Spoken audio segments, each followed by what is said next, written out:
ಯಾವ ದೇವಶಿಲ್ಪಿ ಕಡೆದನು ನಿನ್ನ ಕವಿ ಕಾಳಿದಾಸ ಕಲ್ಪನೆಯು ಚಿನ್ನ ಪ್ರೀತಿ ನೀರಿನಿಂದ ಏರಿ ಬಂದ ಚಿನ್ನ ಬಿರುಗಾಳಿಯಂತೆ ಹೊತ್ತು ಹೋದೆ ನಿನ್ನ ಊರ್ವಶಿಯ ತಂಗಿಯೋ ಮಾತನಾಡು ಗಿಳೆಯೋ ಮನ್ಮಥನ ತಮ್ಮನೋ ವಾತ್ಸಾಯನ ನಂದನೋ ನಿನ್ನಲೇ ನಾ ಸೇರಿ ಹೋದೆ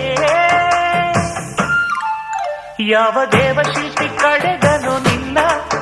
ಕವಿ ಕಾಳಿದಾಸ ಕಲ್ಪನೆಯು